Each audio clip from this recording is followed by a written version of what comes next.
Okay naman ako. I mean, syempre, masaya ako na finally kasama ko na si Tyrone at si Nanay Rosel. Sobrang saya din namin para sa'yo, Bel. Deserve na deserve mo makasama yung tunay mong pamilya. Dahil to sa kabaitan mo, Bel, binibigay na ni Lord lahat ng magpapasaya sa'yo. Pero, nag-worry pa rin ako para kay Dad eh. Malakas ang kaso ni Nanay laban sa kanya. Masyado nag-alala, Bel.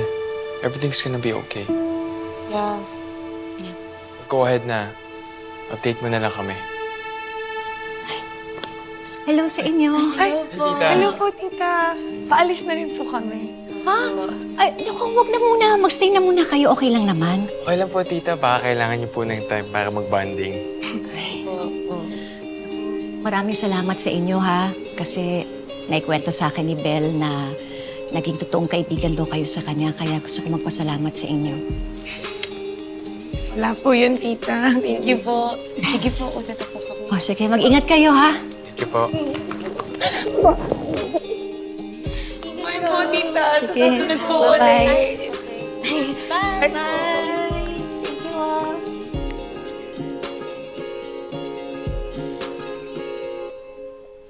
Nay, kumusta po lakad niyo? Belle, Nay? Bakit po? anong ginawa sa'yo ni Via? Po? Gusto kong ikwento mo sa akin. Isa-isahin mo lahat ng ginawa sa'yo ni Via noon.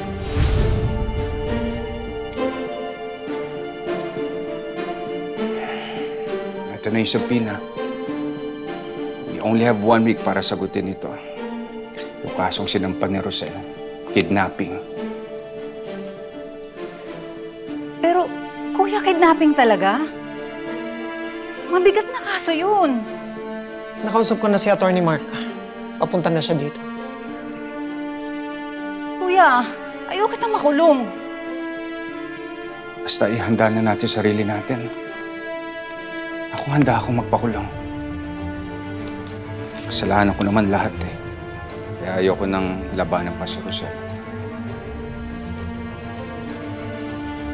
Pero, tatay ka pa rin ni Tyrone at saka ni Belle, kuya.